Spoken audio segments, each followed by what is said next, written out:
बहुत समय पहले की बात है। केशवपुर नाम के गांव में दो अनाथ भाई बहन किरण और राजन रहते थे। वे दोनों बहुत गरीब थे और अपनी जिंदगी गुजारने के लिए भीख मांगते थे। उनका घर नहीं था और न ही कोई सहारा था। पिछले साल उनके माता पिता सर्दी के कारण मर गए थे, जिससे वे बिल्कुल अकेले हो गए थे।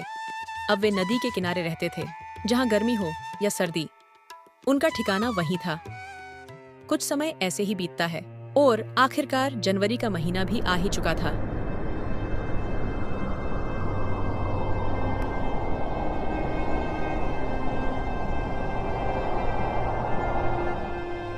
किरण ने राजन से कहा, राजन, मौसम बदल रहा है और सर्दी बढ़ने वाली है।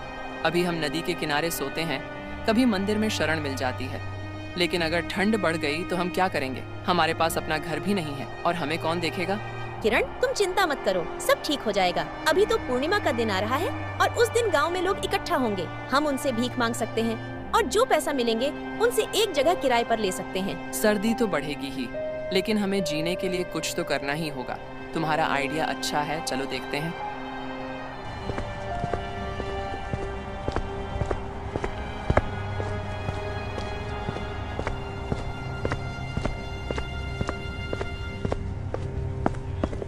फिर दोनों गांव में गए और भीख मांगने लगे।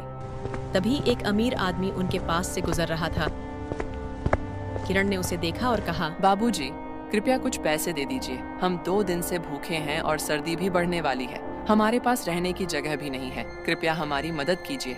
आदमी ने पूछा, बच्चों, तुम दोनों इतनी छोटी उम्र में भीख क्यों मांग रहे हो?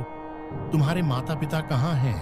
किरण ने कहा, हमारे माता पिता पिछले साल सर्दी के कारण मर गए थे और तब से हम अनाथ हो गए हैं।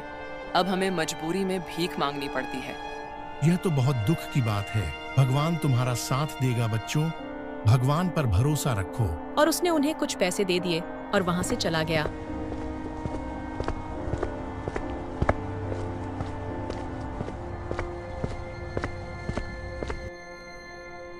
कुछ समय बाद मौसम खराब हो गया।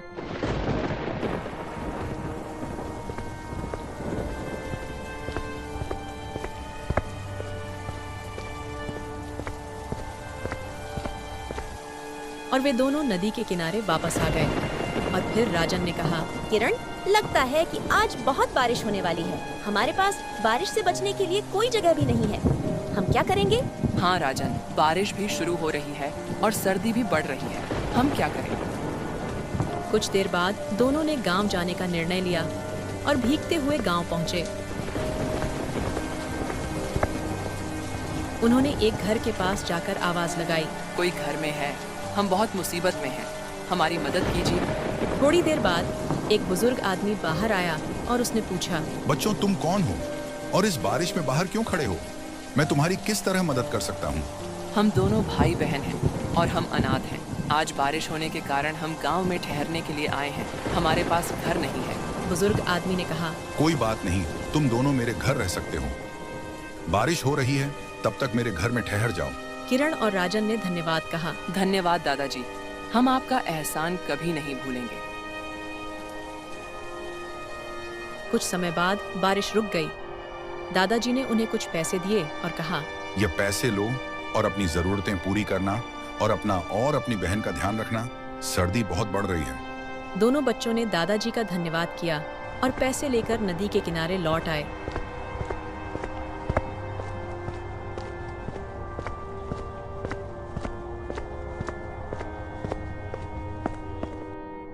फिर उन्होंने सोचा कि इन पैसों से क्या किया जाए। किरण ने एक आइडिया सुझाया, राजन, क्यों ना हम इन पैसों से सब्जी की दुकान लगाएं? इससे हमें कुछ कमाई हो सकती है। राजन ने कहा, तुम्हारा विचार अच्छा है।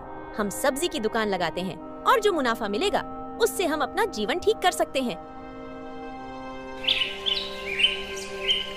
अगले दिन दोनों भाई बहन गांव में एक छोटी सी सब्जी की दुकान लगाते हैं और ताज़ी सब्जियां बेचने लगते हैं। धीरे धीरे लोग उनकी दुकान से सब्जियां खरीदने आने लगे। एक आदमी ने पूछा, क्या भाव है तुम्हारी सब्जियों का? किरण ने जवाब दिया, हम बहुत कम कीमत पर ताज़े सब्जियां बेच रहे हैं। टमाटर 30 रुपए किलो और आलू 20 रुपए किलो। आदमी ने कहा। ठीक है, मुझे 1 किलो आलू और 1 किलो टमाटर दे दो। इसी तरह दोनों ने दिन भर सब्जियां बेचीं और बहुत मुनाफा कमाया। शाम तक वे बहुत खुश थे। राजन ने कहा, किरण, तुमने जो आइडिया दिया था वो सच में काम कर गया। आज हम बहुत पैसा कमाए हैं। किरण ने मुस्कुराते हुए कहा, हाँ, अब हम फिर से कल सुबह दुकान पर जाएंगे और दादाजी का हम पर बहुत आभार है। अगर वे न होते तो हम आज कुछ नहीं कर पाते। अगले दिन दोनों फिर से सब्जी बेचने गए। अब उनकी दुकान में दिन ब दिन लोगों की भीड़ बढ़ने लगी। एक दिन वही बुजुर्ग दादाजी अपनी सब्जी लेने के लिए बाजार में आए। उन्होंने उन दोनों भाई बहन को देखकर कहा, बेटा, तुम वही दोनों भाई बहन हो ना जो उस दिन मेरे घर आए थे? हाँ काका, हम वही दोनों भाई बहन हैं। और देखो, आज तुम्हारे दिए पैसों का हमने सही उपयोग करके अपना कारोबार खड़ा कर लिया। बच्चों, मुझे गर्व है तुम दोनों पर। तुमने मेरे पैसों का कहीं तो सही उपयोग किया। तुम दोनों इसी तरह काम करते रहो। भगवान तुम्हारे साथ है बेटा। काका, आज आपकी वजह से ही हम यहाँ तक पहुँच पाए हैं, वरना हमारा कौन था इस दुनिया में। आप तो हमारे लिए भगवान समान हैं। किरण और राजन ने उन्हें सब्जियां दी और पैसे लेने से मना कर दिया। दादाजी का धन्यवाद किया और कहा, आपकी मदद से ही हम यह सब कर पाए हैं। काका, आपका बहुत बहुत धन्यवाद। फिर दादाजी सब्जी लेकर वहाँ से चले जाते हैं और फिर दोनों भाई बहन आवाज लगाते हुए सब्जियां बेचने लगते हैं। सब्जियां ले लो, सब्जियां, शुद्ध और ताजी सब्जियां, सस्ते रेट में बिल्कुल मस्त और जबरदस्त सब्जियां। आओ भैया, जल्दी से सब्जियां ले लो।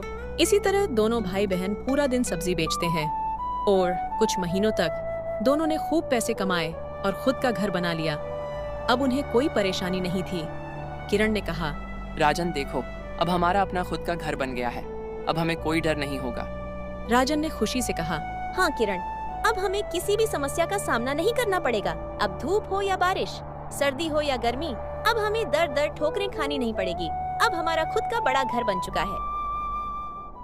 इस कहानी से हमें यह सीख लेनी चाहिए, जीवन में कोई भी स्थिति हो, हमें कभी हार नहीं माननी चाहिए। जो लोग मेहनत करते हैं उनकी कभी हार नहीं होती। संघर्ष ही जीवन है।